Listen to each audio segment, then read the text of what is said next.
Bonsoir, chers amis téléspectateurs, et bonjour si vous prenez cette émission en rediffusion. Voilà, aujourd'hui, nous allons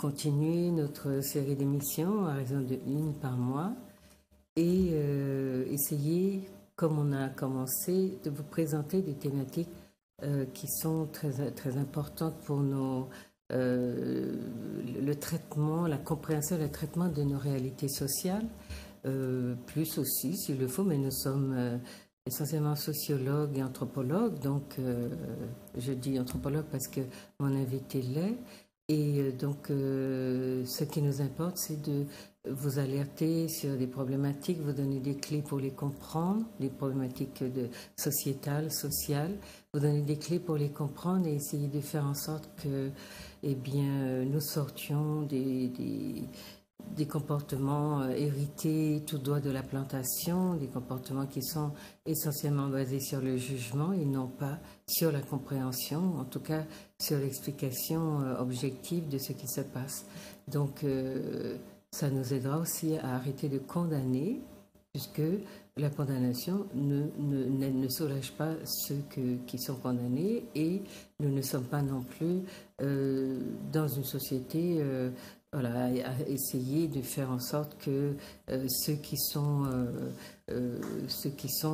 les mieux nantis soient toujours ceux-là qui soient compris et qui bénéficient des situations, des inégalités, des problématiques très, on va dire aujourd'hui, qui touchent de manière très, très frontale nos sociétés, des problématiques qui sont donc liées aux inégalités et qui font que dans nos sociétés, nous passons d'une couche de la population à une autre qui vit des situations totalement différentes, alors que nous sommes censés être un collectif et que dans ce collectif, une certaine générosité devrait passer davantage dans le lien social, si tant est que ce lien existe.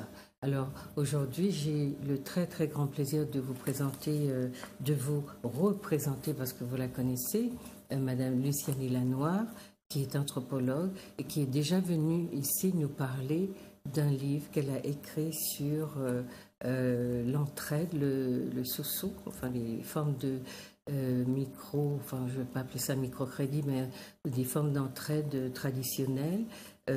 Sur l'une de ces formes a été l'objet d'une attention particulière dans un travail de thèse qu'elle a produit et qu'elle nous a présenté donc il y a déjà quelques mois. Alors aujourd'hui, elle nous vient avec un ouvrage qui, à mon avis, a absolument été nécessaire et qui aidera beaucoup les soignants, les personnes qui ont à s'occuper de la jeunesse, les personnes aussi qui ont envie de comprendre simplement pourquoi notre jeunesse est dans l'état dans lequel elle est. Est-ce que juger, condamner, punir, c'est-à-dire les comportements absolument répressifs que nous avons adoptés envers eux dans notre société, sont ceux-là qui vont les aider à s'insérer, à s'intégrer s'ils le peuvent, ou est-ce qu'il faut que la société se regarde et qu'elle se pose la question de savoir en quoi elle a raté sa mission, qui est notamment celle de permettre que ces enfants soient intégrés dans un cadre qui leur permette d'évoluer comme ils en ont envie, faire des choix, travailler et puis surtout avoir le sentiment d'être utile à leur société. Donc ce sont les grandes questions que pose l'ouvrage de Madame Luciani Lanoir. Donc je vous fais voir ici, probablement que la caméra va vous le révéler, vous révéler la couverture.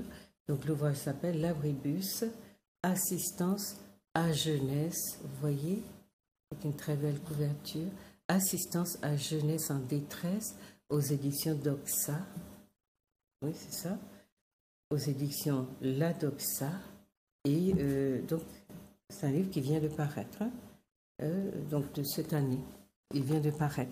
Voilà, donc c'est cet ouvrage que Madame Luciani va nous présenter et vous allez voir sa richesse et son importance.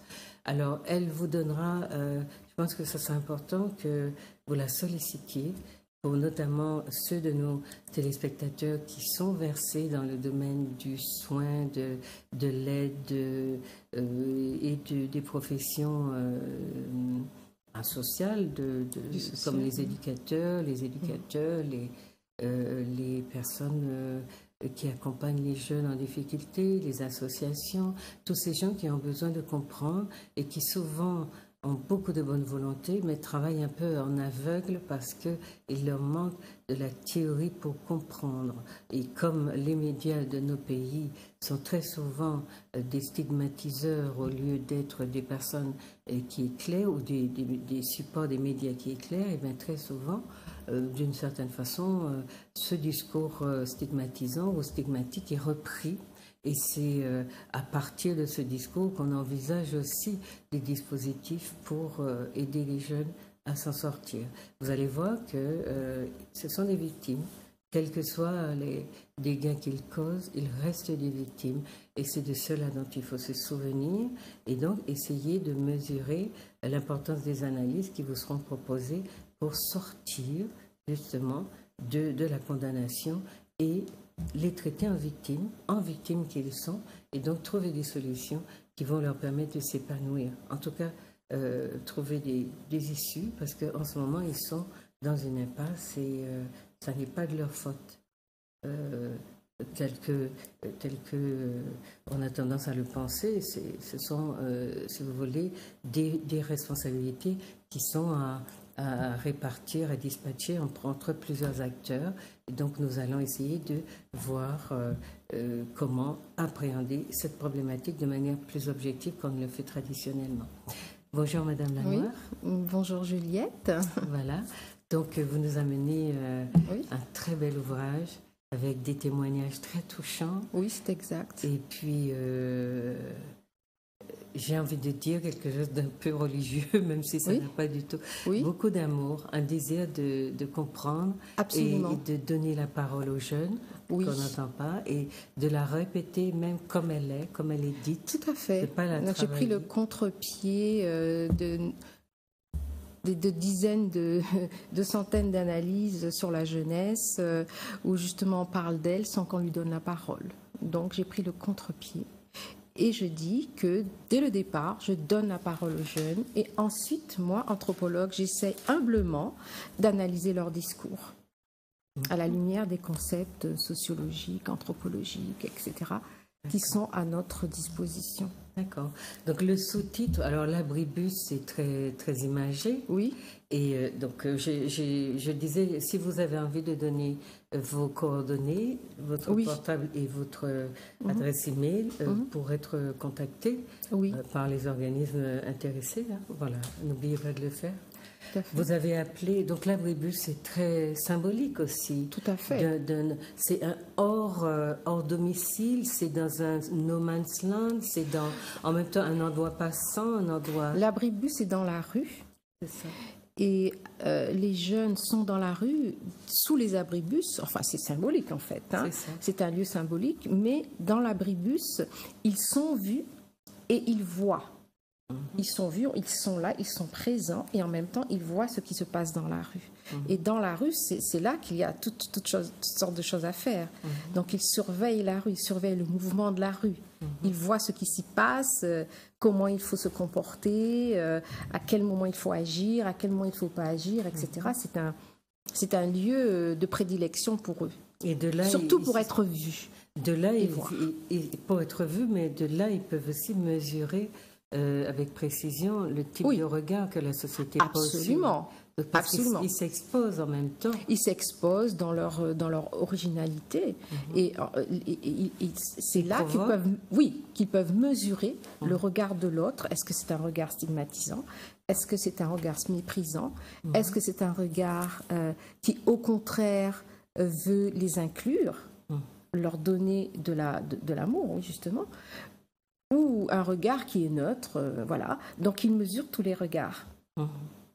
toutes les attitudes, tous les comportements. Mais ils ont besoin de s'exposer à ces regards. Absolument, parce que sinon, on les ignore. Voilà.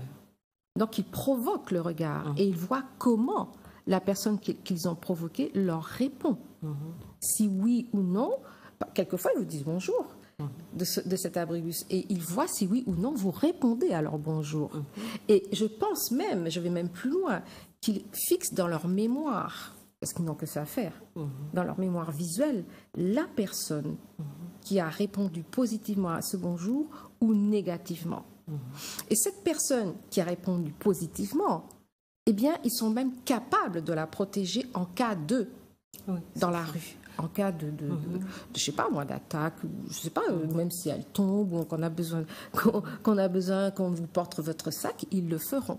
Par contre, si vous avez ignoré leur regard, ils peuvent très bien devenir agressifs. Ça, c'est certain. Ils vous rendent l'appareil. Oui, c'est ça. Mais c'est une manière de dire qu'ils ont besoin d'amour. Absolument. Et donc, ceux qui passent et qui les voient, donc les font exister, sont effectivement des personnes qu'ils sont capables de protéger, comme vous le disiez. Absolument. Maintenant, c'est symbolique parce que ces abribus n'existaient pas, mais ça nous dit quelque chose il y a peu de temps. Hein, parce qu'on était dans une société qui laissait ses citoyens exposés au soleil, à la pluie, aux intempéries. Et aujourd'hui que ces abris existent, eh bien, j'allais presque dire, leur utilité, leur usage aussi est détourné un petit peu. Absolument, complètement. Voilà. Donc, ça les abrite du soleil, de la pluie, et on voit même certains abribus qui sont aménagés avec des vieilles chaises, des vieux fauteuils, des vieilles tables. Et là, ils élisent domicile pour la journée, puisque le soir, on sait bien qu'ils ne restent pas. Ils vont chez la mamie, chez la tati, enfin, qui veut bien les héberger. Hein. Ce ne sont pas des enfants de la rue, attention. Non, c'est une maison c'est ce qu'on croit, mais ils ne sont pas de la rue. C'est équivalent d'une sorte de véranda. Et chez nous, où ils échangent. Bon, quelquefois, ils font leur petit trafic, etc. Il faut bien le dire. Hein. Mais c'est quand même...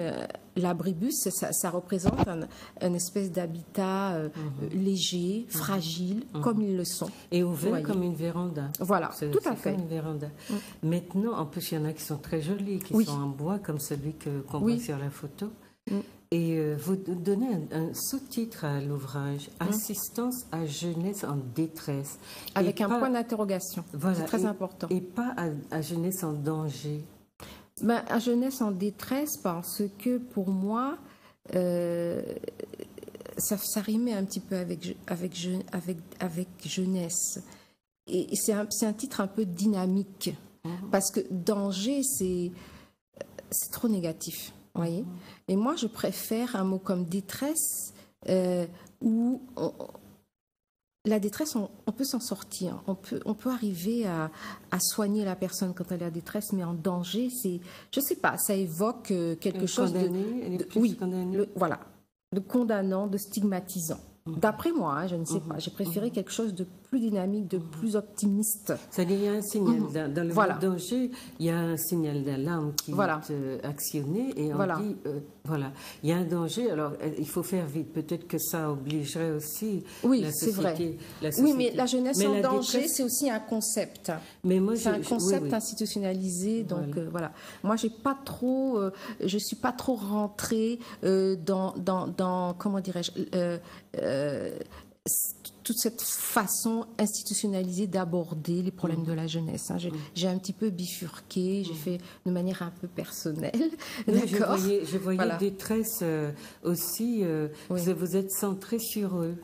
Vous êtes donc c'est d'abord leur vécu de leur exclusion, de leur difficulté que vous traitez davantage dans ça, parce que vous leur donnez beaucoup la parole. Tout à fait. Enfin, j'ai essayé parce que ce n'est pas facile de donner la parole à des jeunes. Hein. Ce n'est pas facile. Mais que quand ils ont nourri de la méfiance et qu'ils n'ont pas de raison de la laisser. Mais quelquefois, ils subissent leurs conditions sans en avoir la conscience tout à fait, comment je pourrais dire, ils n'ont pas assez de recul par rapport à leur situation, mais ils savent qu'ils vont mal, ils savent qu'il y a des choses qu'ils subissent, mais ils ne sont pas toujours dans la mesure d'analyser ce qui ne va pas dans leur vie. Ils ne sont pas réflexifs. Voilà, parce qu'ils n'ont pas toujours les outils, vous voyez, mais ils savent qu'il y a quelque chose qui ne va pas et que c'est difficile de s'en sortir, ça c'est sûr. Oui. Et ce regard réflexif, ils apprennent à le poser quand, après les entretiens en général, enfin, à partir de, même si c'est un début, mais souvent, peut-être qu'on aura l'occasion de parler des cas différents, mais si on prend le cas de Gaël, il avait Gaël, déjà quelque chose. Il avait déjà une base, parce que dans Gaël l'analyse, il dit tout le temps, moi je voyais ça comme ça, moi je voulais pas ci, je voulais protéger maman, je voulais... C'est-à-dire qu'il a un discours sur pourquoi est-ce qu'il a fait ce qu'il a fait. Donc il était déjà beaucoup dans quelque chose de réflexif. De réflexif, oui, tout à fait. Alors, c'est un des plus beaux entretiens que j'ai eu. Ah non, il est très touchant. Il est très touchant. Et puis surtout, de savoir qu'il a perdu, qu'on a tué son ami, alors que son ami lui avait téléphoné. Mais on va vous en parler un petit peu plus tard. Donc pour le moment, donc sur la méthode que vous avez utilisée, parce que Madame Lucéline Lanoir est anthropologue. Je pense que si vous vous souvenez de l'émission que j'ai eue avec elle, elle vous a présenté un petit peu son parcours. Peut-être qu'on va le rappeler un peu. Oui, voilà. Pourquoi pas. Donc vous êtes anthropologue et vous donnez donc les concepts que vous avez utilisés et la méthodologie en parlant de cette étude comme d'une étude essentiellement qualitative. Et compréhensive. Compréhensive, c'est ce qu'on appelle la sociologie compréhensive, c'est-à-dire que vous vous mettez du point de vue de l'acteur. Absolument. Et qualitative, ça veut dire que vous n'êtes pas parti dans les chiffres. Non, dans les statistiques, non. J'ai utilisé quelques chiffres mais qui m'ont été donnés par des organismes officiels, etc. Mais moi-même, je n'ai pas produit de chiffres. Voilà, qui appuie une analyse qualitative par ailleurs. Donc, voilà, faites-le, présentez-vous un peu. Bon, je vais aller assez vite. Actuellement, je suis enseignante à la retraite. J'étais enseignante d'allemand pendant de longues années en Guadeloupe. Je suis d'origine martiniquaise, mais j'ai fait toute ma carrière en Guadeloupe. Pendant mon cursus, pendant ma carrière d'enseignante, j'ai décidé en 1989, juste après le cyclone Hugo, de commencer une formation en sciences humaines. Et donc, j'ai commencé par une licence et maîtrise en sciences de l'éducation. Ensuite, je suis passée à un DEA qu'on appelait à l'époque diplôme d'études appliquées en sociologie. Et de là, j'ai commencé une thèse de doctorat. Et en 2003... À l'UAG, à l'époque, oui. Et en 2003, j'ai soutenu une thèse sur les réseaux de solidarité en Guadeloupe. Voilà. Donc tout cela en menant de front une carrière d'enseignante, de maman, parce que j'ai eu 4 enfants et voilà quoi. C'était vraiment très très difficile de mener de front toutes ces choses. Mais bon. Voilà, comme on dit, les femmes sont courageuses. Alors voilà, je fais partie peut-être du lot des femmes courageuses. Voilà. Et puis j'ai commencé cet ouvrage. J'étais incitée par feu Albert Flagey, qui m'a beaucoup soutenue pendant ma thèse. Mais il y a longtemps que vous le menez, parce que vous avez des entretiens qui datent de 2010. Oui. C'est ça. Alors je vais révéler quand même quelque chose de ma vie familiale. C'est parce que en 2013, j'ai perdu un frère de manière dramatique. Et je n'ai pas pu écrire pendant 2 ans. Dans le clash, dans le... Non, ça c'était encore avant, c'était un deuxième frère. Ah, c'était un autre frère, d'accord. Et donc, je n'ai pas pu écrire pendant au moins 2 ans. J'ai dû vraiment me reprendre en main complètement à la base pour pouvoir me remettre à l'ouvrage. Et j'ai réussi à terminer après bien des épreuves. Voilà. D'accord. Après bien des épreuves, oui, mais c'était, à mon avis, c'est aussi un beau cadeau cadeau que vous faites à tous ceux qui voudront avoir des outils pour analyser, oui. Parce qu'il y a beaucoup de générosité dans nos postures, enfin oui. La posture de nos soignants, en tout cas oui. des personnes, des travailleurs sociaux, oui. Mais il leur manque beaucoup d'outils. Et moi, mon souhait, c'est que cet ouvrage soit le point de départ d'autres recherches. Il faut oser. Je pense qu'il faut oser changer de discours, changer de paradigme sur notre jeunesse si nous voulons la sauver. Absolument. Alors, il faut oser. Je vous dirais que j'en ai un qui est en chantier depuis tellement longtemps, mais j'ai donné la priorité à d'autres choses. Donc, je suis tout à fait d'accord qu'il faut ouvrir les perspectives. Absolument. Et donc, travailler sur aussi les raisons de la violence. Absolument. Donc, mais c'est que le terrain est ouvert, le terrain est large. Donc, il faut que nos sociologues, nos anthropologues se soucient de cette jeunesse. Et j'allais presque dire que notre université se mette au service de sa société. Absolument. Ça serait absolument, c'est nécessaire parce que c'est indispensable. Ailleurs, j'ai vu que les universités fournissent à la société civile beaucoup d'outils. Absolument, comme au Canada, etc. Même en France, je ne comprends pas pourquoi ici il y a une telle rupture entre l'université et la société civile. Je ne comprends pas. Mais enfin, voilà. C'est parce que nous prenons toute notre nourriture ailleurs. Oui, on l'apprend ailleurs, mais en même temps, tous les étudiants ont à faire des travaux de recherche. Absolument. Alors que notre terrain est fertile. Notre terrain est fertile. Il est fertile et puis absolument. Il est là.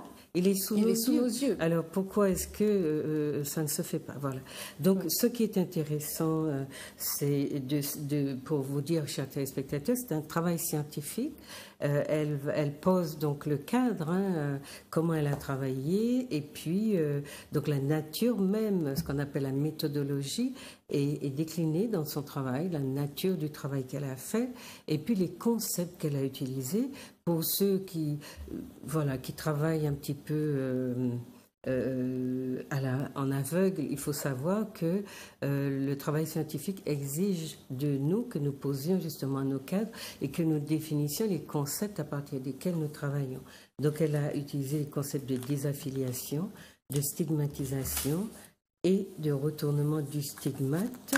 Ça c'est comment les jeunes s'auto-flagellent et s'autodétruisent, et puis le concept de désorganisation sociale, qui a été obsolète à un moment donné, mais qui continue dans nos sociétés, par exemple, à être fonctionnel. Donc voilà. Sur la méthodologie, vous voulez dire Bien, les deux concepts les plus importants, me semble-t-il, ce sont celui de la stigmatisation et du retour du stigmate, et aussi de la désaffiliation. Alors, le concept de la stigmatisation, c'est très important parce que nous sommes dans une société du stigmate. Nous jugeons nos compatriotes, nous jugeons la jeunesse, nous nous jugeons entre nous, nous jugeons nos frères, nos sœurs dans une même famille. Nous ne savons que juger. Nous ne savons que juger et nous n'avons pas les outils. Moi, je dirais, je serais quand même comment je pourrais dire, moi, je ne vais pas non plus stigmatiser moi. Je vais simplement essayer d'expliquer que souvent, nous n'avons pas les outils pour prendre le recul et analyser en toute comment dirais-je, en étant calme, ce qui se passe. Et lorsqu'on arrive à analyser calmement ce qui se passe, on progresse. Tandis que lorsqu'on juge, on est dans justement le stigmate, et cette stigmatisation, elle ne fait que, elle n'a qu'un effet boomerang, c'est-à-dire qu'elle se retourne contre celui qui stigmatise. Bon, je prends un exemple pour être plus concrète.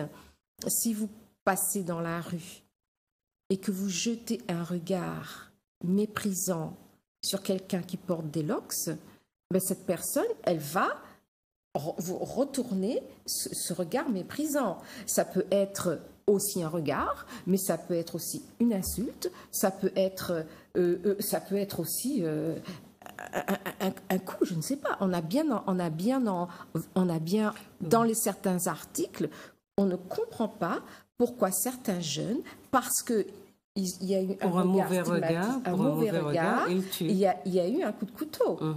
C'est parce qu'on n'a pas appris à regarder l'autre. Bon, c'est souvent entre eux qu'ils font ça, parce que bon, voilà, c'est encore un autre problème. Mais on n'a pas appris à regarder notre jeunesse, ou les jeunes en général, avec un regard compréhensif. Pourquoi? Parce qu'ils ne sont pas venus d'une autre planète. Ils sont bien le produit de ce que nous sommes. Ils sont bien le produit d'une société qui est ce qu'elle est. Donc, on ne peut que s'attendre à ce qu'ils sont. Et Albert Flagey disait que nous devrions avoir une jeunesse encore plus violente. Elle aurait dû être plus violente. D'accord. Donc, je crois qu'il faut porter de l'attention à une telle parole. Parce qu'il y a encore des gens dans cette société qui, même tout seuls, dans leur coin, essaient d'apporter de l'aide. De manière bénévole, de manière discrète, dans l'humilité, d'aider des jeunes. Mais il y en a d'autres, vraiment, c'est tout autre chose. Donc, voilà. Et on est très peu dans une jeunesse dure et voilà.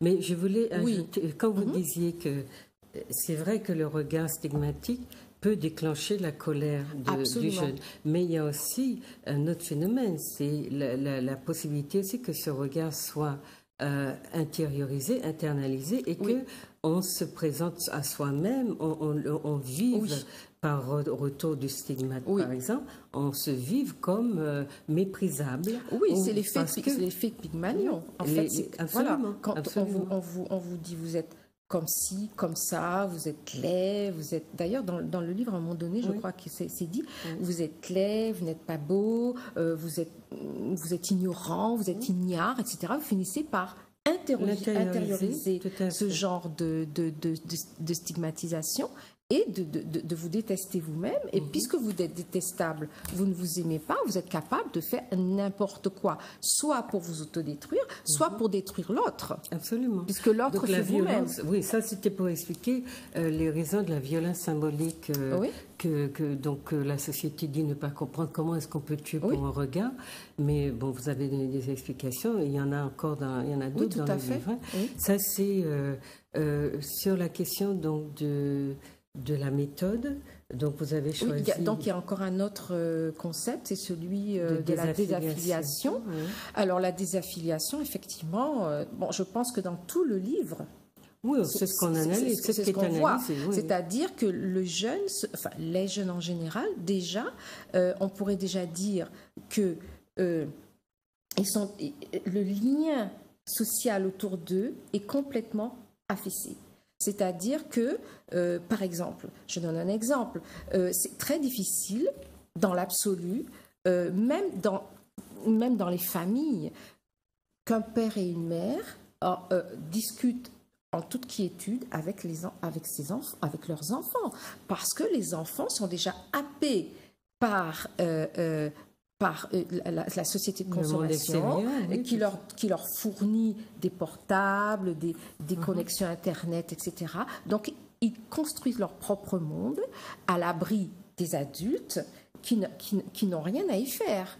Donc, desquels ils se protègent d'ailleurs, parce que les adultes n'ont pas accès à eux et ils ne se rendent pas compte que... Donc ça, c'est une désaffiliation systématique qu'on ne comprend pas. Dans la proximité. Absolument, mais qui en fait... qui est bien présente et qui est organisée. D'accord? Et on voit dans un point de vue plus large, que certains jeunes, par exemple dans les banlieues, eh bien, ils ont leur société. Ils ont leur société à eux. Bon, peut-être pas tous, il ne faut pas non plus tous les mettre dans la même considération, mais les adultes... Et la génération d'adultes, la génération précédente et la génération suivante, il y a une espèce de gouffre. Ils ne peuvent pas discuter. C'est ce qu'on appelle la rupture. Il y a une rupture intergénérationnelle qui est bien présente et qui est entretenu. Absolument.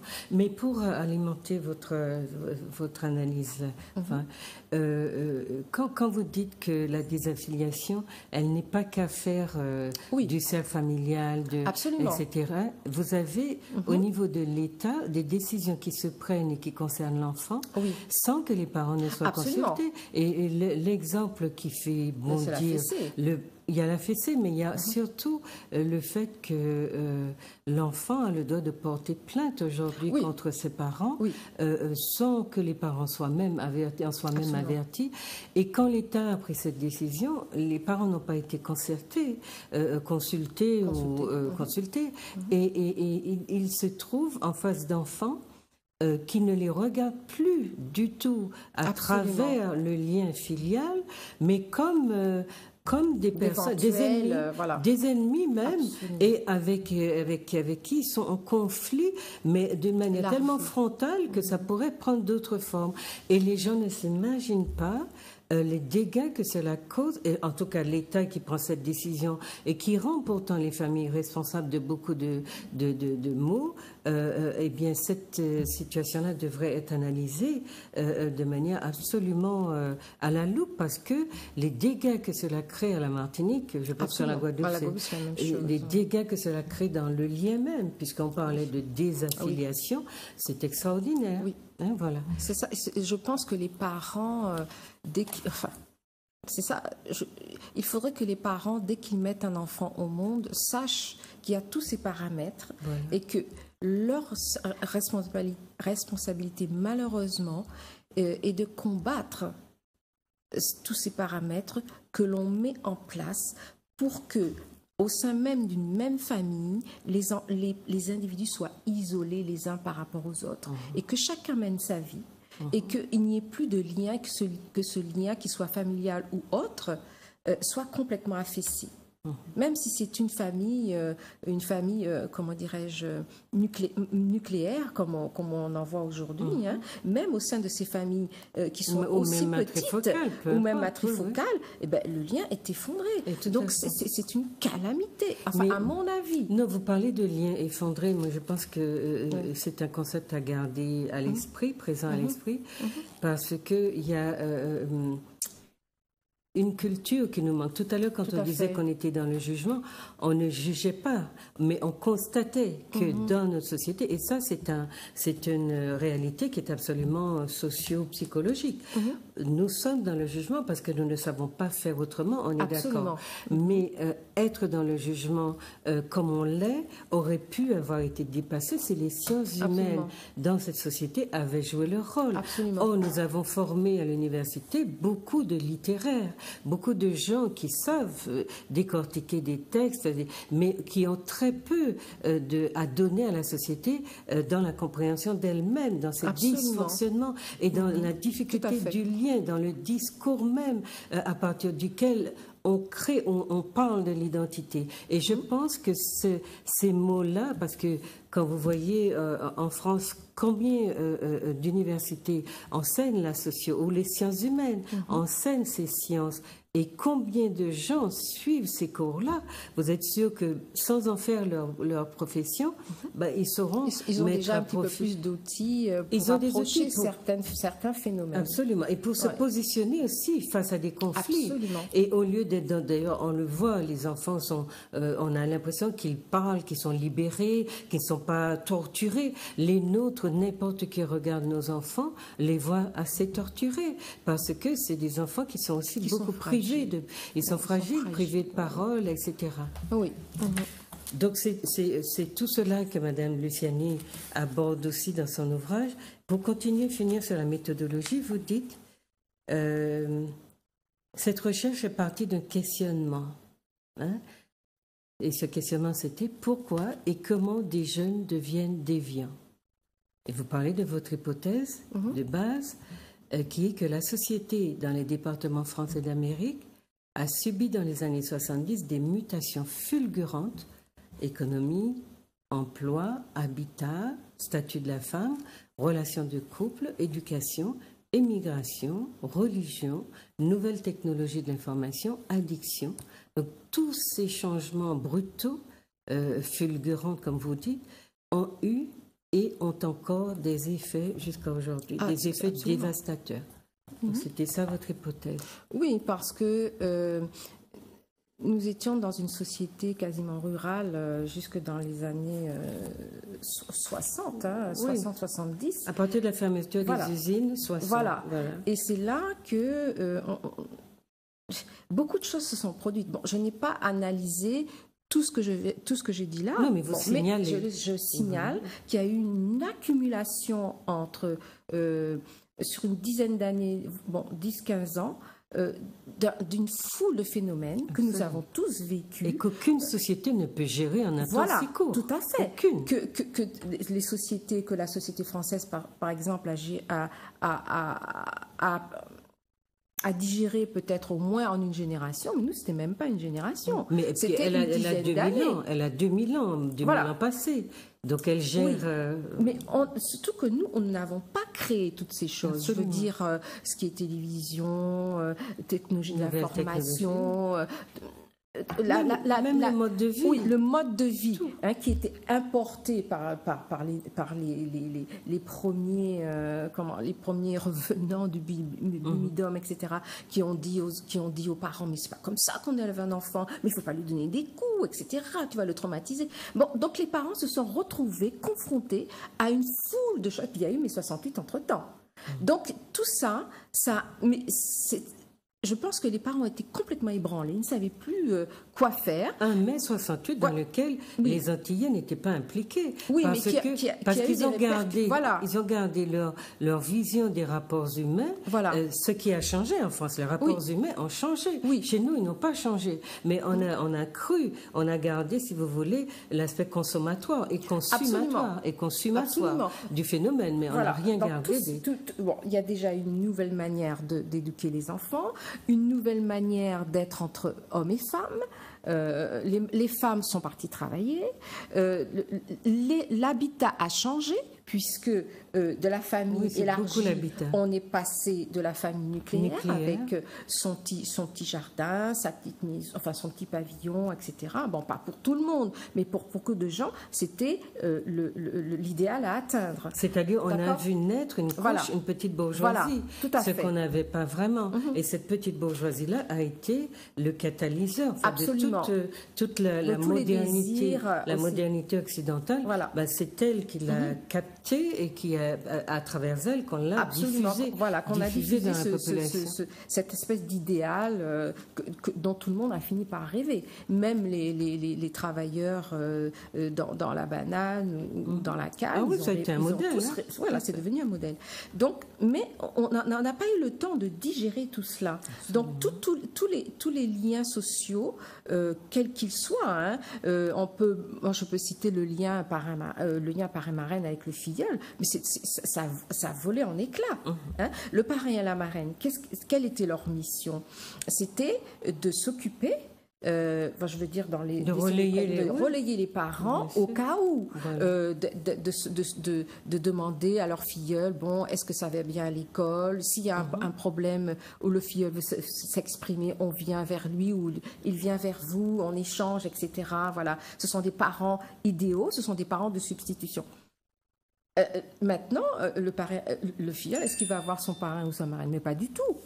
Il n'y a plus, ça n'existe plus. Vous voyez? Donc, ça, ce n'est qu'un exemple, mais il y a énormément de liens comme ça qui se sont dissous, et les gens se sont retrouvés seuls à faire face à l'adversité qui est produite par la société. Parce que la société, entre-temps, elle est devenue beaucoup plus complexe et que les gens... je ne sais pas, moi, pour déclarer ses impôts, c'est beaucoup plus compliqué. Mais le travail pour aller a changé aussi. Pour aller à la sécurité sociale, bénéficier des aides, c'est beaucoup plus compliqué, etc. Donc, les gens se sont retrouvés seuls, surtout les femmes, mères de famille, se sont retrouvés seuls face à tout ce que la société attend d'elle ou attend des jeunes couples. Mais c'était trop, puisqu'avant, on faisait front, ensemble. On parlait ensemble dans la famille élargie de tous les problèmes qui et puis il y avait les grands-mères qui étaient il y avait les grands-mères, il y avait les tatis, il y avait les marraines, etc. Mais tout cela, je sais pas. Donc nous, on a un modèle, un modèle qui a été ébranlé, familial qui a éclaté. Bien. Il faut dire aussi que les religions, beaucoup de religions protestantes sont rentrées aussi dans cette période et ont, je pense aussi, et continuent. Oui, continuent d'entrer à détruire le lien familial. Oui, à détruire pour proposer une famille, voilà. Symbolique, absolument. Et pas la famille réelle. Et pas la famille traditionnelle, qui aurait pu aussi nous livrer des outils pour élever nos enfants. Parce qu'on a tout envoyé par-dessus bord, mais il y avait des valeurs fondamentales, universelles qui étaient là. Bon, c'est vrai que nous avons été élevés à la dure, mais il y avait des valeurs fondamentales et universelles que nous aurions pu garder. Mais nous avons tourné le dos à ces valeurs. Donc, nos enfants se sont retrouvés désaffiliés. Alors ça, c'est l'un des concepts, et tous ces changements qui n'ont pas été progressifs et qui n'ont pas été accompagnés. Ils n'ont pas été accompagnés puisque la France projette au propre et au figuré ses traditions, sa manière de vivre, ses révolutions, parce que 1868 était ça, mais comme si cela se faisait à travers des carcasses qui n'étaient pas remplies de contenu et de savoir. Donc non seulement ça, on change de carcasse, mais on n'a pas tout cet accompagnement qui permettrait aux gens de comprendre à quoi tiennent les changements et comment justement s'y adapter. Ce que vous avez en France, à chaque fois qu'il y a une transformation sociale ou sociétale, vous avez une armée de gens qui sont chargés d'accompagner ceux qui ont plus de mal. Des sociologues, des anthropologues qui produisent des discours à travers les universités sont là pour accompagner la société civile. Oui, des magazines, etc. Des études, des enquêtes. Des écrits, voilà. Ce que nous n'avons pas. Donc, tous ces changements se sont faits et on a assisté avec stupéfaction à la naissance d'une université qui n'a pas pris ça en charge, qui s'est bien sûr occupée de la langue, mais la langue sans le reste, on le voit encore aujourd'hui, ne permet pas aux travailleurs sociaux qui sont si désireux d'aider, d'avoir des outils, parce que le problème... Ils sont démunis, c'est vrai. Ils sont démunis, mais quand ils ne le sont pas, eh bien, on leur envoie des formateurs qui ne connaissent pas leur réalité. Et du coup, eh bien, au lieu de travailler sur le matériau local, ils travaillent sur quelque chose qui vient de l'extérieur et qui n'est pas moulé dans le même moule et qui n'a pas les mêmes réactions, n'a pas le même passif, n'a pas le même arrière-pays et n'a pas la même histoire. Et les foyers matrifocaux chez nous sont presque à 50%, cette histoire-là n'est pas celle de la France. Donc même quand nos travailleurs sociaux sont formés, ils sont formés à résoudre des problèmes de l'ailleurs et pas les problèmes d'ici. Ils le disent à plusieurs reprises dans les témoignages. Ils le disent. Le problème, c'est que nous n'avons pas inventé un tel discours. Ils le disent. Ils le disent et de plus en plus, ils cherchent justement des études locales ou en tout cas de terrain. Et on voit que on n'en produit pas parce que il faut des chercheurs. Quand on est chercheur, il faut être accompagné, il faut un financement, il faut du temps, il faut aller sur le terrain. Ça demande du temps. Ça demande beaucoup de temps. C'est le travail d'une université qui a des chercheurs et qui se préoccupe de sa société. Absolument. Donc là du coup, il faut dire qu'il y a des défaillances, même beaucoup, et depuis longtemps, et il faut que nous comprenions qu'aujourd'hui, j'espère que ce livre va éveiller, va secouer les milieux qui ont à prendre ce type de responsabilité pour dire que nous devons aujourd'hui demander aux structures qui sont responsables de la cohésion sociale, par la compréhension notamment, qu'elles prennent leurs responsabilités. Absolument. Vous avez parlé aussi de la désorganisation sociale. Vous disiez que le regard sur la jeunesse en difficulté, c'est ce que vous posez. Donc, votre regard porte sur cette jeunesse âgée entre 16 et 25 ans. Oui, en grosso modo. Oui. Donc, c'est vrai, c'est plus en Guadeloupe parce que votre objet est plus ancré en Guadeloupe, mais pas comment on dit ça, par extension, oui, j'ai eu à aussi observer un petit peu ce qui se passe en Martinique. Voilà. Mais grosso modo, c'est à peu près le même phénomène. Oui, oui, tout à fait. Moi, je connais la situation en Martinique. Donc, je vous dis, il y a très longtemps que j'écris dessus, mais je n'ai jamais... Mais ça ne va pas dans le sens de... comment dire ça, des histoires de vie, tout ça, mais c'est vraiment alimenté à partir de ça. Donc, c'est absolument... oui, oui, ça reflète tout à fait notre réalité. Maintenant, vous expliquez pourquoi cette tranche-là. Vous dites que c'est parce qu'elle est la plus fragile, puisque sortie du système scolaire obligatoire jusqu'à 16 ans, elle ne bénéficiera du RSA qu'à partir de 25 ans. La jeunesse en difficulté ou en détresse représenterait, en l'absence de statistiques officielles, environ un quart de la population de cette tranche d'âge. Donc moi, je vous dis tout de suite, ici, cette tranche-là, c'est au moins 62% de jeunes au chômage sans ça c'est clair. Voilà. Mais la jeunesse, dans ces 60%, il y a quand même une tranche qui est vraiment en détresse. Absolument. Vous voyez, qui n'a aucune ressource, dont on dit que ce sont des ninis, ils sont ni au chômage, ils sont pas en formation, ils sont nulle part, ils sont perdus, ils sont référencés nulle part en fait. C'est ça. Voilà. Donc c'est ça, mais vous dites une chose qui est importante à mon avis, qui est le centre qui est votre mobile au fond. C'est bien d'analyser, donc on répète, chers téléspectateurs, l'approche est compréhensive, c'est une approche sociologique qui parle des motivations de l'acteur. Ça vient pas l'acteur de terrain. Ça vient pas de vous avec votre regard extérieur, ça vient du scientifique qui travaille sur ce public, se pose des questions à partir de ce que les autres, que ceux qui le regardent font, et non pas par des jugements, mais pour d'abord essayer de comprendre pourquoi ils font les choses comme ils les font. Voilà. De l'intérieur. Donc, et vous dites, cependant, notre jeunesse n'est pas perdue. Elle est perturbée. C'est comme lorsque vous utilisiez le mot de détresse. Oui. Pour moi, elle n'est pas perdue. Si elle était perdue, comment pourrais-je expliquer cela? Est-ce que ce serait définitif? Non seulement ce serait définitif, mais en plus, elle serait responsable, elle seule, de ses problèmes. Or, ce n'est pas le cas. Pour moi, je le redis encore, nous sommes dans une société en détresse qui produit de la jeunesse en détresse. Donc, c'est pourquoi elle est perturbée. Parce que si cette société, elle parvient à sortir de sa déréliction, mais automatiquement, la jeunesse en sort aussi. Il me semble.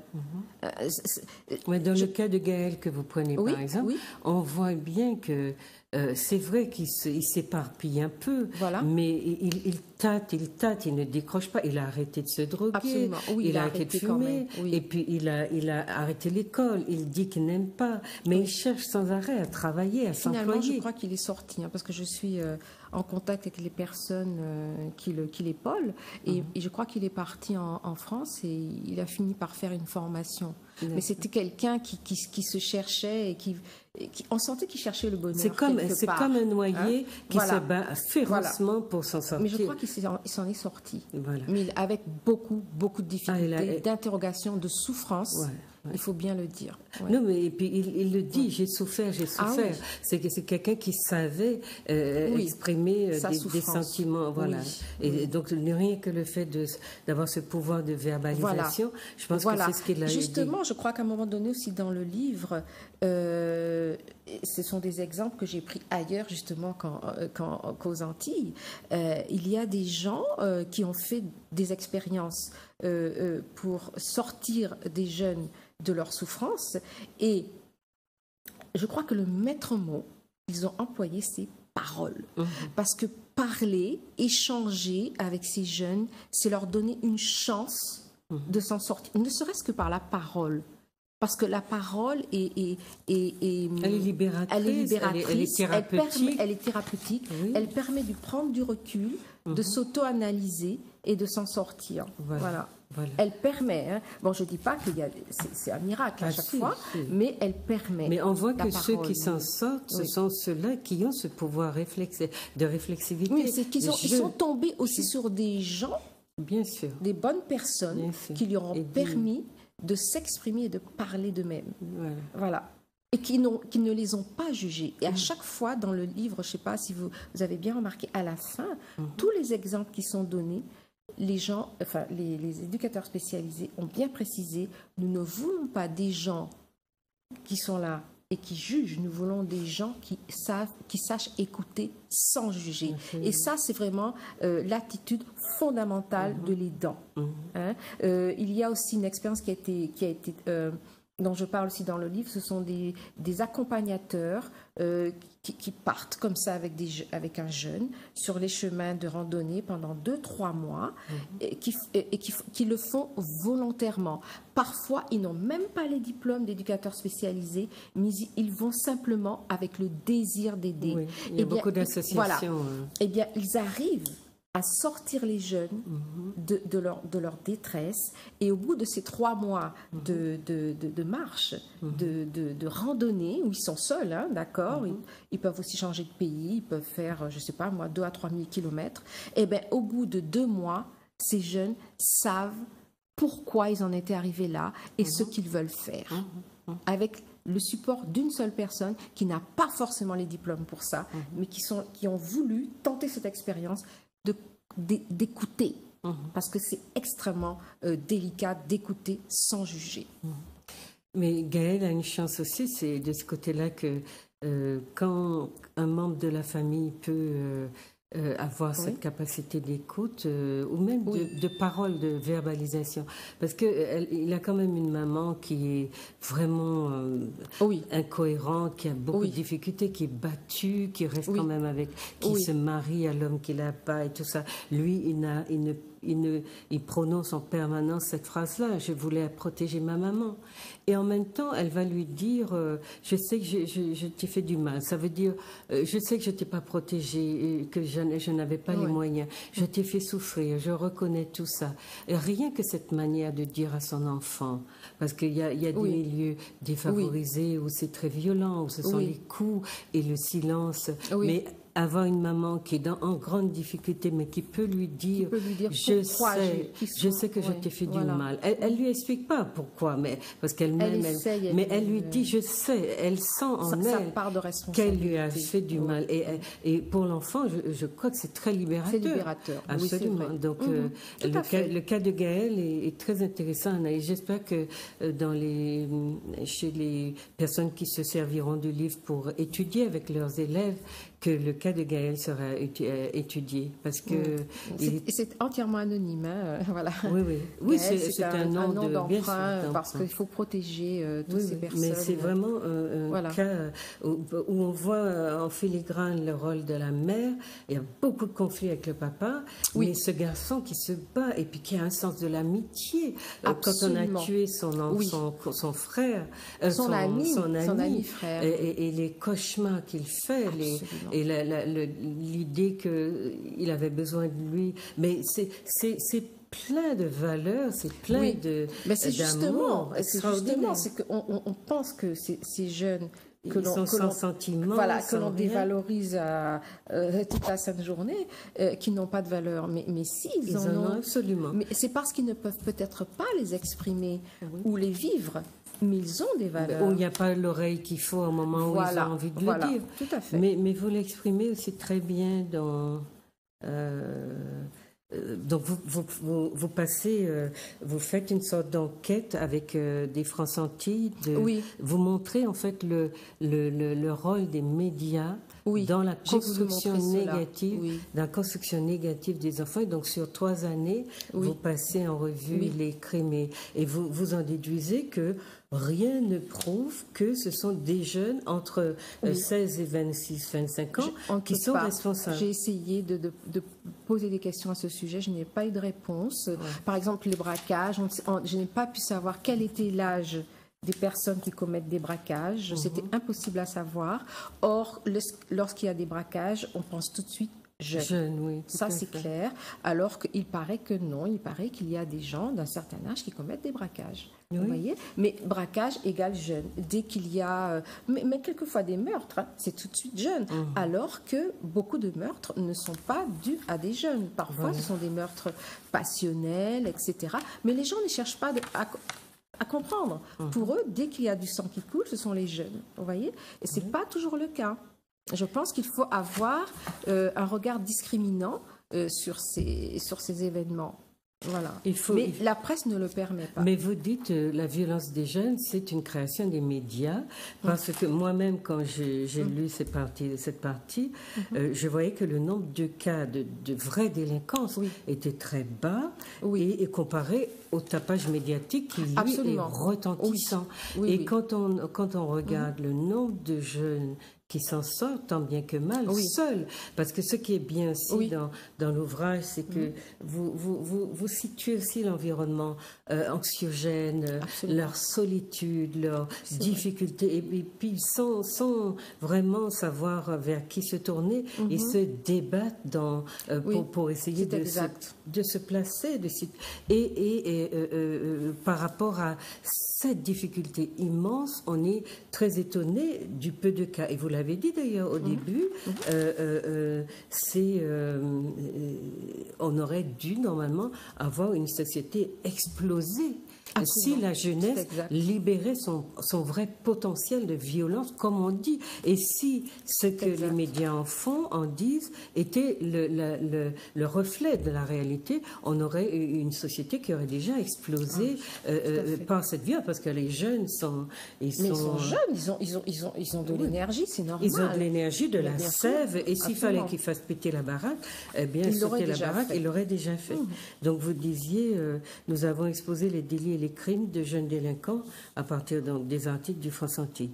Comment peut-on devenir un délinquant aussi impitoyable tel que décrit dans les articles, et comment en même temps les discours de jeunes en difficulté ou d'éducateurs spécialisés contribuent-ils à leur donner un visage humain?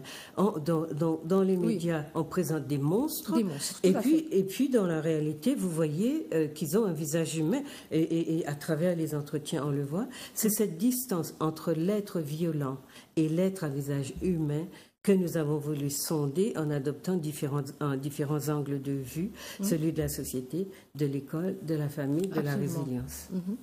Oui, c'est tout à fait ça, hein, parce que moi j'ai un point de vue compréhensif et humaniste également, parce que je suis d'avis que tout individu est d'abord un être humain.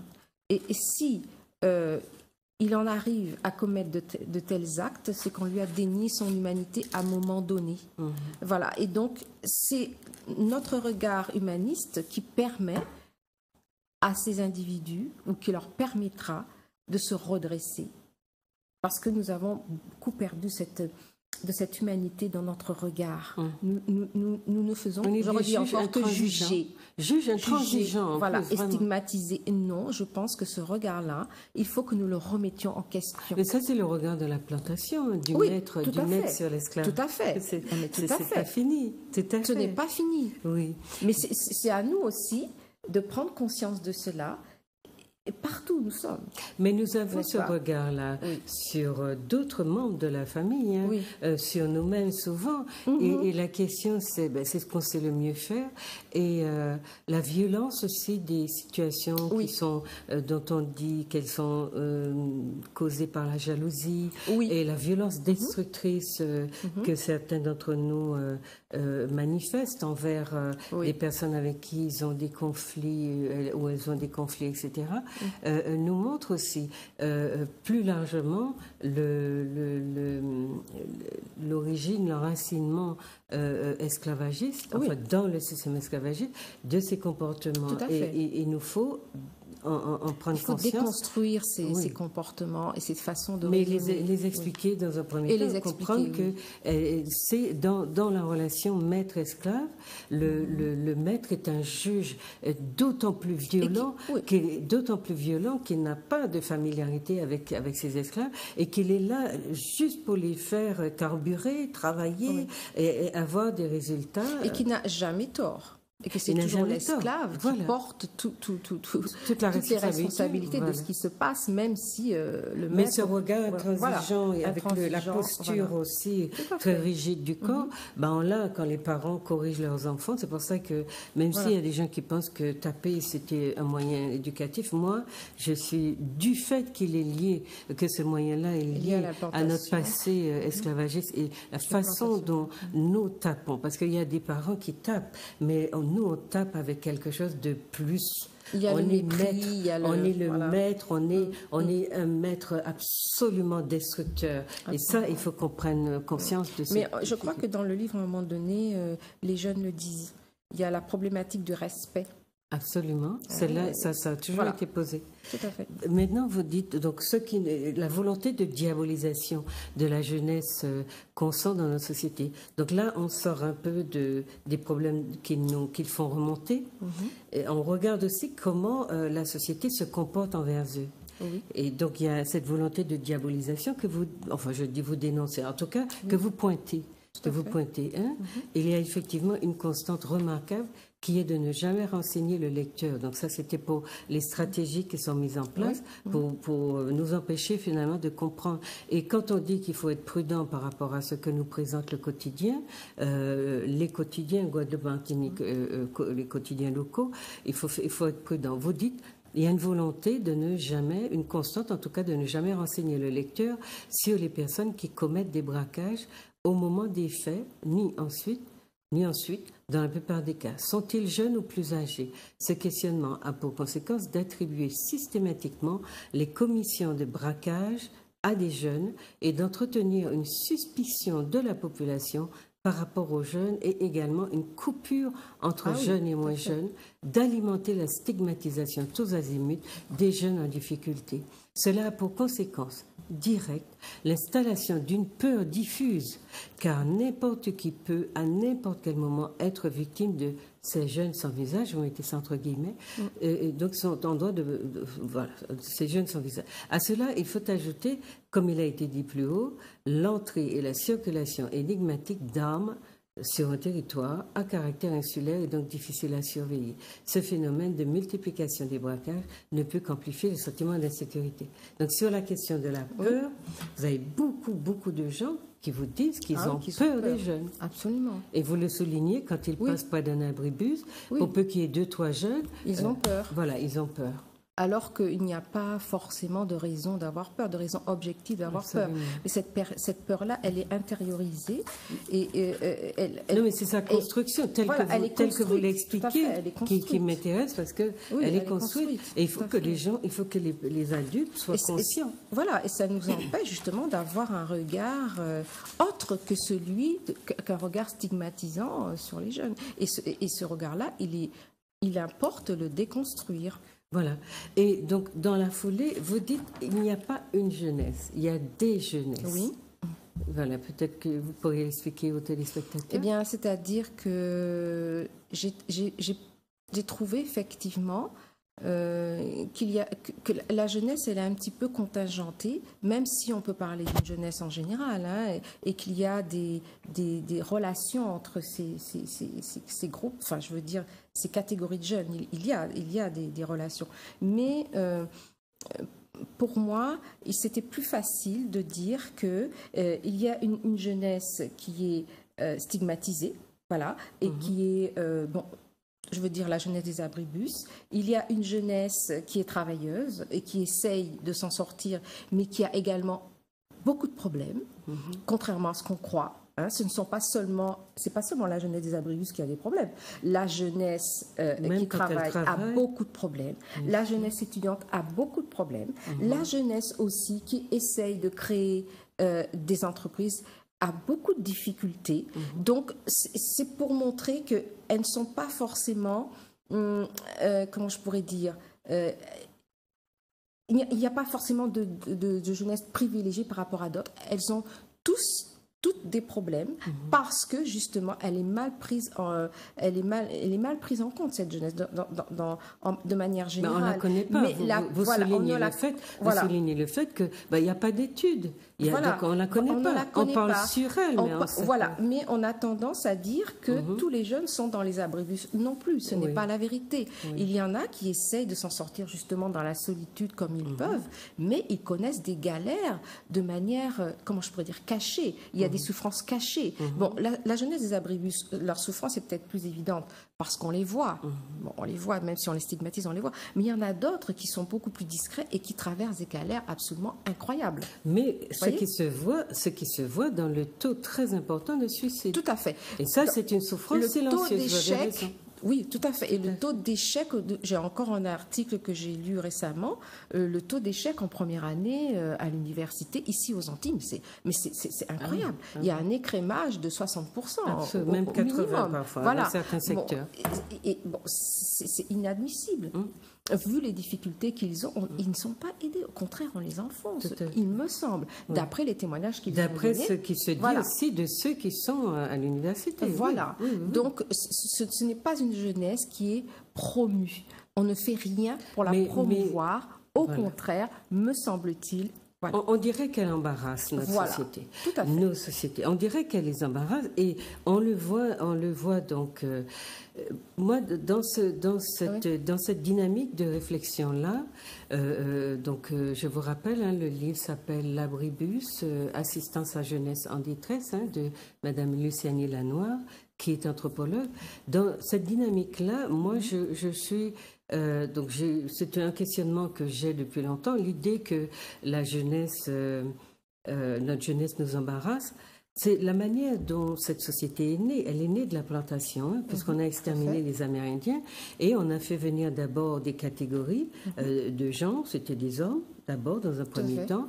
Les femmes ont été un peu un accident, parce qu'il fallait, pour satisfaire les libidos, qu'il y ait des femelles. Donc, on en a fait venir. Et petit à petit, il y avait des enfants à côté qui n'ont pas eu des vies d'enfants, qui ont été dans les T-bands, comme on dit, et donc qui ont eu des vies d'adultes. Tout à fait. Donc, on est dans une société qui n'est pas née comme les autres. Elle est née à l'envers. Elle est née d'abord avec des hommes qui sont, donc, ceux qui ont exterminé ceux qui étaient là, des hommes qui étaient d'âge mûr, enfin des personnes en situation de fonder des familles ou de transmettre.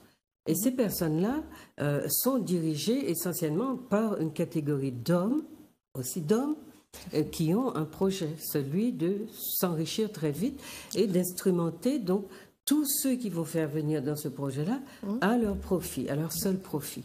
L'enfant qui naît dans une telle société est un accident. La famille qui se forme dans une telle société, quand elle n'est pas celle du maître, est un accident.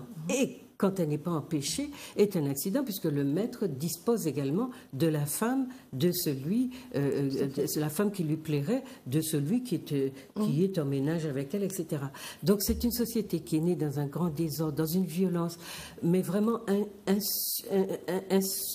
peut-être insoupçonnée, parce qu'on n'a pas travaillé assez la dimension symbolique, c'est vrai. Mais dans une violence insoupçonnée. Mais je veux dire, parfois je dis aux gens, fermez les yeux, et essayez de vous imaginer une journée de la vie de vos ancêtres. Et vous allez comprendre la violence inouïe par laquelle ils sont passés.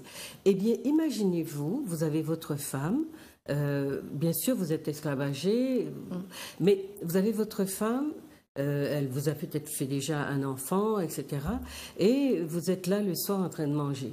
Et la libido du maître s'est éveillée, et il la veut parce qu'il l'a repérée dans les champs. Il la veut. Et il va entrer, pénétrer votre case, et il va vous l'enlever. Et si vous ouvrez la bouche pour la défendre, il va vous dire, si tu l'ouvres, je te descends. Vous voyez, cette violence inouïe-là qui a été vécue à sens unique, parce que... à contrario, l'esclavagé ne pouvait pas regarder la femme du maître.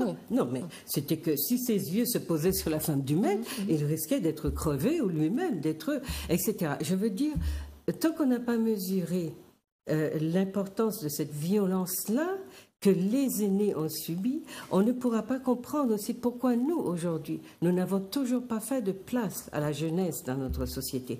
Elle n'a toujours pas de place. Et donc là où je voulais en venir, c'était sur le fait qu'on a l'impression que les catégories, celles du groupe des descendants d'esclavagés, sont en concurrence, alors que ce sont des catégories qui sont nécessaires les unes aux autres et qu'elles sont complémentaires et qu'elles doivent justement, elles devraient avoir maintenu un lien intergénérationnel pour, j'allais dire, la promesse d'une société qui se transmet. Or, on dirait que telle que la société est articulée pour ce groupe-là, elle est destinée à s'autodétruire parce que les générations, les catégories sont concurrentielles et elles se font disparaître l'une l'autre. Et ce que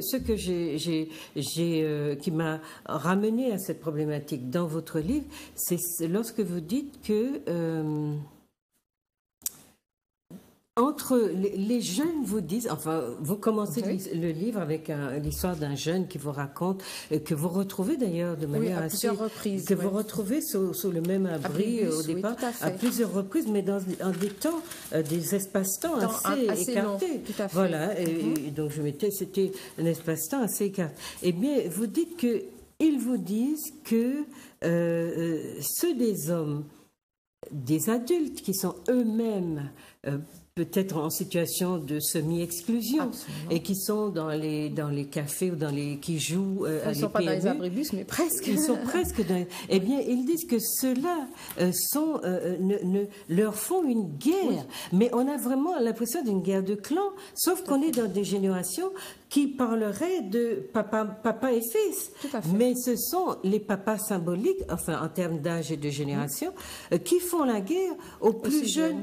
Parce qu'il y a une guerre aussi de territoire. Parce qu'il n'y a pas de place pour chacun.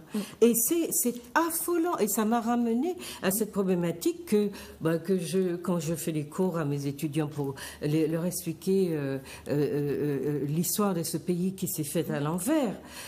Parce que les gens ne voient pas que quelque chose est anormal dans le lien que nous avons. Mais cette anomalie vient de la façon dont les catégories complémentaires dans une famille ont été montées et utilisées les unes contre les autres. Et du coup, donc, vous expliquez que les jeunes vous disent que les plus âgés leur mettent des quimbois. Oui, c'est ce qu'ils ont prétendu, enfin ce que le jeune de l'abribus a prétendu. Ils mettent des quimbois. Ils sont persuadés que les plus âgés utilisent les quimbois contre les plus jeunes. Ouais. Et il y a une espèce de rivalité aussi au niveau de la consommation des produits. C'est-à-dire que les anciens consomment des produits licites, l'alcool, et les jeunes, eux, consomment des produits illicites qui sont l'herbe et le crack, n'est-ce pas? Et ils s'accusent entre eux de consommer tel ou tel produit. C'est assez particulier et s'exclut sur la base des produits qu'ils consomment. Mais on a l'impression, mais on a l'impression qu'ils sont en concurrence. Donc, comme les plus âgés ont délimité un territoire qu'ils considèrent être à eux, que je dis être en semi-exclusion parce que c'est vrai, ils sont au chômage, ils sont au RSA, ils sont au RSA comme les jeunes. Donc c'est vraiment une situation, je suis d'accord avec vous, qui demande qu'on ait une armée de chercheurs de personnes qui travaillent sur la problématique pour au moins démêler les chevaux. Parce que c'est abominable de se dire que les parents, parce que c'est cela qui se passe, sont en concurrence avec les enfants pour la place, pour l'espace. Ils n'ont pas d'espace. Et je parle de cela en parlant bien des descendants d'esclavagés. Il n'y a pas de place. Mais je l'ai dit, je crois, à un moment donné dans le livre, il n'y a pas de place. C'est-à-dire quand vous expliquez que les générations qui auraient dû, la plus âgée, protéger la plus jeune, elle met des quimbois pour que la plus jeune, et ils vous disent, il y a deux, non mais ça va tellement loin qu'ils vous disent qu'il y a deux jeunes qui se sont tués à moto dans des conditions un petit peu bizarres, parce qu'après qu'on leur ait dit qu'on leur avait mis un quimbois. Ça veut dire que ça va très loin. Absolument. Et quand les jeunes sont dans cette vision des plus âgés, ou que les plus âgés imaginent que les gamins qui sont là, au lieu de les protéger, se disent je vais les détruire ou bien leur faire peur, ça peut être une stratégie. Mais c'est une stratégie pour garder l'espace, la place. Ça veut dire qu'il y a un vrai problème par rapport à ce groupe dont on parle de la société en général, mais c'est pas vrai. Oui. Sociologiquement, ça n'est pas juste de parler de la société martiniquaise en bloc comme on le fait là. Ça n'est pas juste non plus de ne pas évoquer les problèmes raciaux. Ça n'est pas juste. Ça n'est pas juste non plus de ne pas évoquer le fait que le groupe en tout cas qui a institué la société à son profit, bénéficie de cet espace et de toutes les prérogatives. Donc qu'est-ce qui reste? Et ce groupe qui n'a plus aucune prérogative, qui n'a pas de place, qui n'a pas d'espace, eh bien c'est lui le plus nombreux. Vous comprenez? Donc c'est, à mon avis, sociologiquement, il y a 1000 choses à dire sur le fait que les jeunes soient diabolisés, parce que l'un des deux doit quitter la place, parce que l'autre n'a pas assez de place. Et qu'est-ce qu'on fait? Comme on est dans une société de la profitation, il y a de la profitation, c'est-à-dire des plus forts qui font disparaître les plus faibles. Eh bien, on est dans ça. Les plus jeunes sont les plus fragiles. Vous dites ceci. Il y a tellement de choses à évoquer sur ça. Vous dites... Attendez, je vais vous lire un passage que j'ai trouvé intéressant. Vous dites que la société, il n'y a pas de réponse adaptée des pouvoirs publics qui ont donc absence de réponse adaptée des pouvoirs publics, donc l'absence à emprunter les liens de proximité et le domaine familial avec des conséquences entièrement dévastatrices auprès d'une partie de la jeunesse qui subit une rupture des liens d'appartenance, une désaffiliation massive, à la fois familiale, culturelle, scolaire et sociale. Cette désaffiliation massive génère aussi une détresse tout aussi massive. Là, on a donc cette désaffiliation, c'est la suite de ce que vous me disiez au début, s'exprime à travers cet exemple. Des adultes qui qui disent aux jeunes, eh bien, la place est à nous. Et nous sommes les plus forts. On a les moyens, par du magico-religieux aussi, de vous faire dégager. Voilà, tout à fait. Donc ça, c'est un véritable drame, puisqu'on cherche les causes. Ça veut dire que... Donc c'est de l'autodestruction. C'est de l'autodestruction, mais je veux dire... C'est de l'autodestruction, mais peut-être que nous avons la responsabilité d'aller véritablement fouiller dans ces sociétés, dans leur fabrication historique, pour si on veut faire stopper cette sorte de génocide, finalement. De génocide intergénérationnel aussi, si on veut le faire cesser, il nous faut aller beaucoup plus loin dans l'analyse de la société historique même et de la façon dont le lien s'est créé, puisque, par exemple, on parle de Guadeloupe, on dit encore, oui, il y a des gens qui sont, aujourd'hui encore, il y a un cas d'un footballeur, je crois, qui a été tué. Dans sa famille, c'est ce qui a été donné en Guadeloupe. En Guadeloupe. D'accord. Donc il faut comprendre les racines de cette violence, parce que tous les travailleurs sociaux, avec toute la bonne volonté qu'ils auront, s'ils n'ont pas ces éléments d'analyse, ils ne pourront pas prendre le contre-pied de ces racines de violence. Et elles sont dans l'histoire, c'est-à-dire qu'elles sont dans la façon dont nous avons justement été façonnés. Et comment analyser, enfin comment prendre en charge. Donc ce qu'on fait, c'est on fait ce que disait monsieur que j'avais interrogé, c'était cauter sur jambe de bois. Oui, ça c'est clair. Mais vous dites bien que les pouvoirs publics n'apportent pas les réponses. Non, ils n'apportent pas les réponses. Et justement, les problèmes empruntent les liens de proximité et justement, on arrive à ce qu'on a dit tout à l'heure, c'est-à-dire que les problèmes n'ont pas été résolus, pas pris en charge, donc les générations sont livrées à elles-mêmes et résolvent les problèmes comme elles le peuvent, justement par la violence. C'est ça qui se passe. Les familles aussi, etc. Voilà. Vous voyez, parce qu'il n'y a pas de prise en charge globale des problèmes sociaux. Donc, ils empruntent les liens de proximité. et nous arrivons à des faits de violence extrême parce que les gens sont livrés à eux-mêmes devant certaines questions qu'ils ont réglées et qui les dépassent. Voilà, ils ne comprennent pas. Et donc la posture de juge qu'il est question ici de remettre en question, en tout cas de pointer, cette posture-là, elle est toujours celle de ceux qui n'ont pas d'éléments d'analyse. Voilà, tout à fait. Et on se garde bien de donner aux individus, aux familles, à l'école, enfin aux enseignants, les outils pour analyser ce qui se passe. Voilà. Alors, donc on se trouve tous confrontés les uns aux autres dans une violence extrême, dans les propos, dans les comportements, mais etc. Cette violence-là, je considère qu'elle est liée au fait que la composante la plus défavorisée de la population n'a pas de place à elle. Elle ne peut pas se promouvoir elle-même, elle ne peut pas s'exprimer elle-même. Et son génie propre ne s'exprime pas. Elle est toujours dépendante du projet des autres. Absolument. Et en plus, comme elle est la dernière, cette composante qui est issue de l'esclavage directement, comme elle est, enfin directement ou indirectement pas, eh bien, comme elle est la dernière à être arrivée sur, j'allais presque dire, sur le marché de la société, le travail et tout le reste, eh bien, c'est elle qui a le plus de mal à trouver sa place. Et on lui propose, donc elle a des modèles, vous en parlez tout à l'heure de modèles, des modèles, mais qui ne sont pas partie de son génie, de sa propre création, de sa propre manière de voir le monde. Donc sa manière de voir le monde n'est pas projetée dans l'espace. Et cette composante-là doit donc s'identifier à ceux qui ont déjà réussi et qui occupaient le haut du pavé dans la société esclavagiste.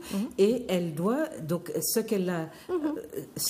Elle ne peut s'exprimer que par les interstices de ce qu'on lui a laissé. Non, mais la petite bourgeoisie qui est majoritairement issue de ça, elle a pris comme modèle ce groupe, ou ces groupes, puisqu'il y en a quand même deux, et elle est dans le mimétisme plus total. Donc elle s'est perdue elle-même de vue et elle n'a pas conçu un projet pour elle.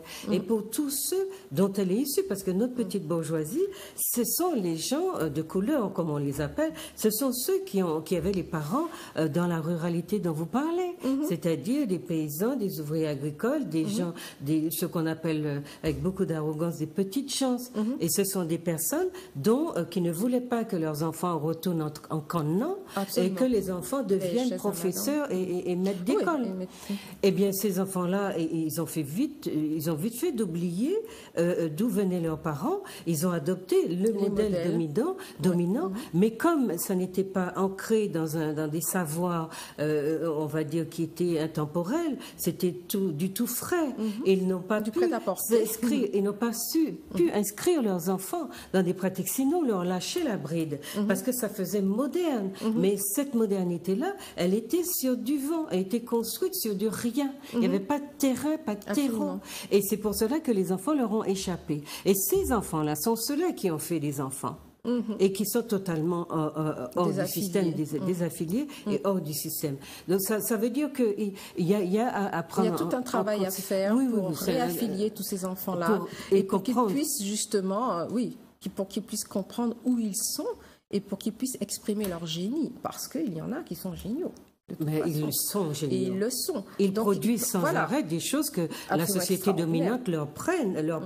Parce que tout ce qu'ils ont trouvé pour s'adapter, comme le rap, comme le dancehall, comme tout ça qui sont des danses, des manières tout à fait urbaines de s'adapter au monde moderne, ce sont ces catégories, ces composantes de population qui les ont inventées. Et bien aujourd'hui, dans le monde entier, c'est repris, sauf que ça ne profite pas à ceux qui en sont les concepteurs. Vous voyez, c'est pas normal, effectivement. Non, mais c'est toujours resté dans le statut d'esclave. C'est produire de la richesse pour que les autres en profitent. Et c'est ces réflexions-là, ce travail que nos intellectuels ont à faire, qu'ils n'ont pas fait. Enfin, je parle de l'université en gros, qui ne se fait pas assez ou qui ne se divulgue pas assez s'il les fait, parce que c'est de cela dont la société d'aujourd'hui a besoin pour se comprendre, puisque je vous dis que c'est la majorité de la population qui est issue de l'esclavage dans nos sociétés. Et c'est elle qui a besoin... À peu près 80%.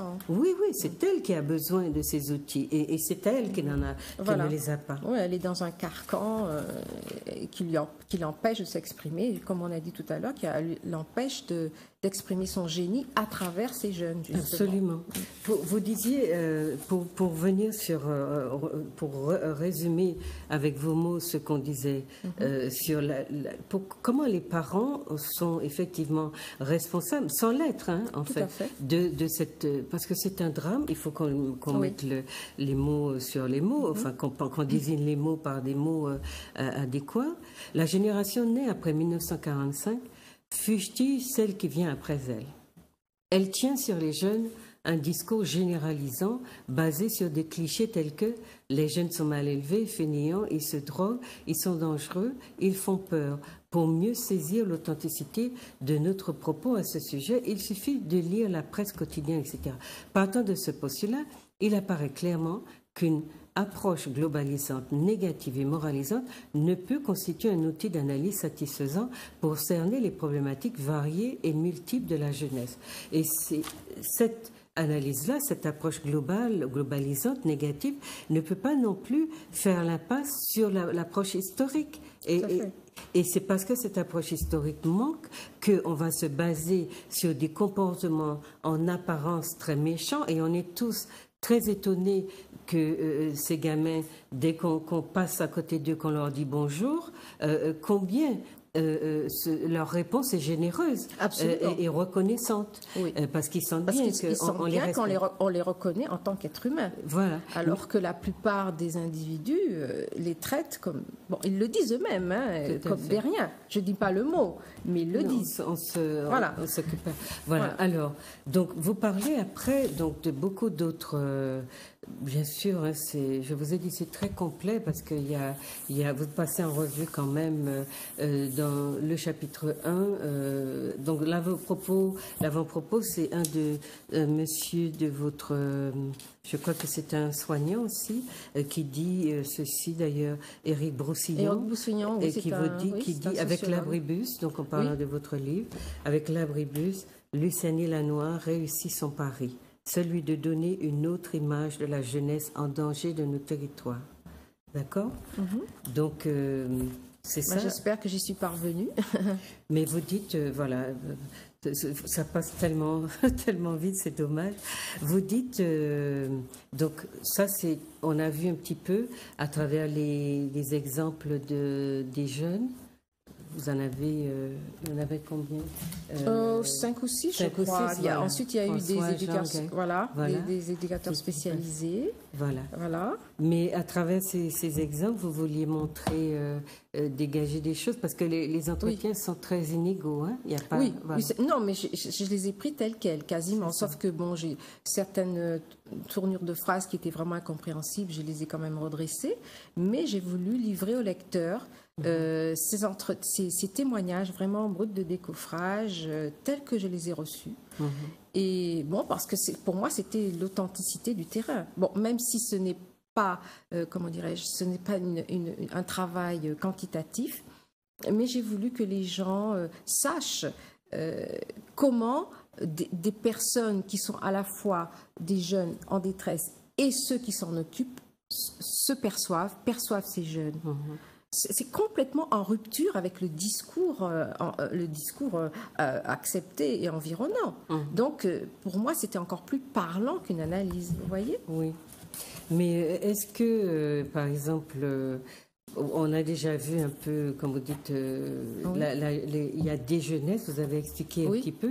Ça permettrait aussi donc à notre société qui développe ce type de discours, qui n'est pas documenté. C'est un discours de stigmatisation. Donc son rôle n'est pas de reproduire ou de restituer la réalité, mais de la déformer de toute façon. Et puis se décharger de la responsabilité de comprendre. Voilà, et surtout, je pense je crois que ça a été dit aussi dans un des entretiens, que la jeunesse sert aussi de bouc émissaire. C'est-à-dire que surtout celle des abribus, on déverse sur elle toutes ses frustrations, tout son mal-être, etc.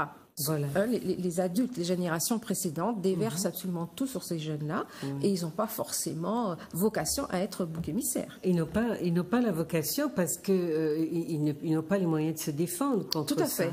Donc ils sont complètement instrumentalisés par une société que je disais qui est très lâche aussi parce que ce que tout à l'heure on parlait aussi des plus âgés qui s'en prennent aux plus jeunes.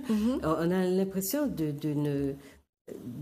quand on dit qu'ils sont profiteurs, chez nous en créole, un profiteur, c'est quelqu'un qui profite sur un plus faible, un plus faible. Voilà, un plus et fort. On a vraiment l'impression que avec toute leur bonne conscience, que les adultes de nos sociétés ont l'impression de traduire la réalité, c'est-à-dire de parler sur une réalité qu'ils connaîtraient, alors qu'on voit bien qu'ils ne la connaissent pas.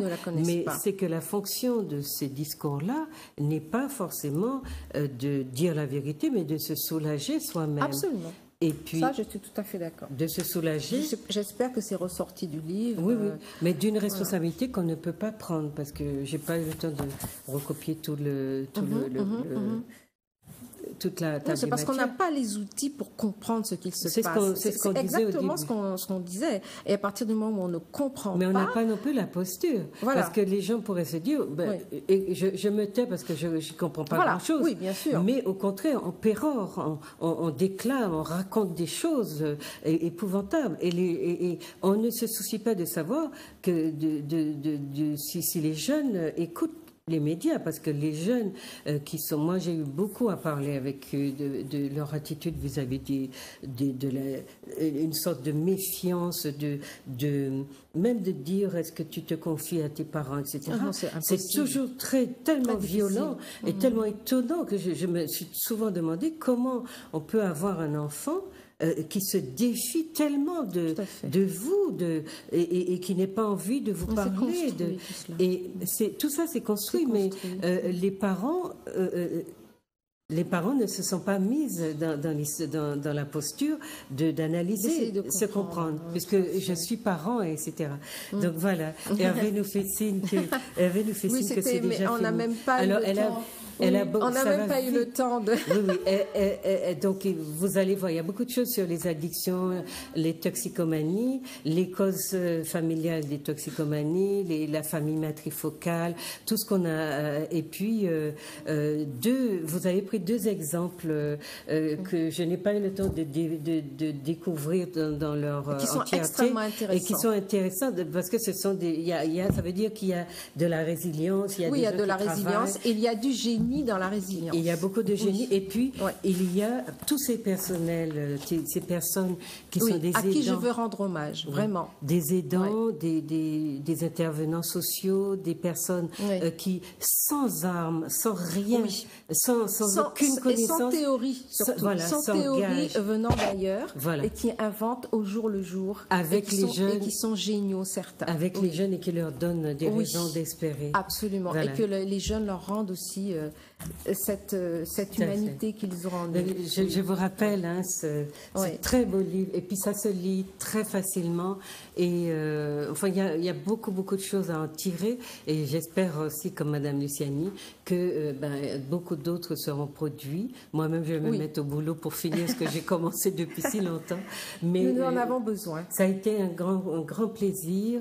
N'oubliez pas de téléphoner à Madame Luciani, invitez-la pour qu'elle vous parle de tout ce qu'elle a déjà travaillé. C'est pas la peine de recommencer des choses qui existent maintenant et pour comprendre en tout cas ce qui se passe. Je souhaite que d'autres prennent la suite. Voilà, donc si vous voulez bien donner vos coordonnées. Alors, mes coordonnées, c'est un numéro de Guadeloupe, c'est 06 90 41 14 92 06 90 41 14 92 et mon email éventuellement luciani 2l@orange.fr. Voilà. Donc son prénom c'est Luciani Lanoire, donc 2L, c'est un 2 avec un L. Tout à fait. Voilà, et bien chers amis, je vous laisse d'abord dire au revoir à vos téléspectateurs.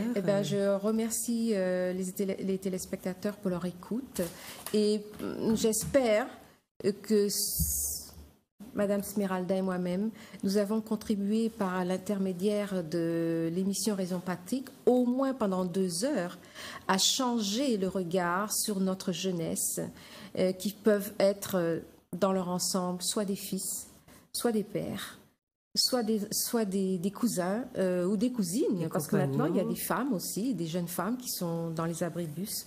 Et je demande solennellement que nous changeons notre regard et qu'il soit empreint désormais d'humanité. Voilà, merci. Oui, c'est un appel. Alors cet appel à l'humanité est fondamental et il faut effectivement que nous réhumanisions notre société. Absolument. Qui a hérité de ces comportements de la plantation. Oui, alors voilà, j'espère que vous avez passé un très bon moment. En tout cas, comprendre n'est jamais de trop et je vous souhaite d'acquérir l'ouvrage, de le lire et de ne pas hésiter à faire intervenir Madame Lanoir dans les organismes que vous dirigez ou dans les écoles, etc. Et puis, voilà, je vous dis à très bientôt et merci pour autant de plaisir. Au revoir. D'accord. Au revoir, merci.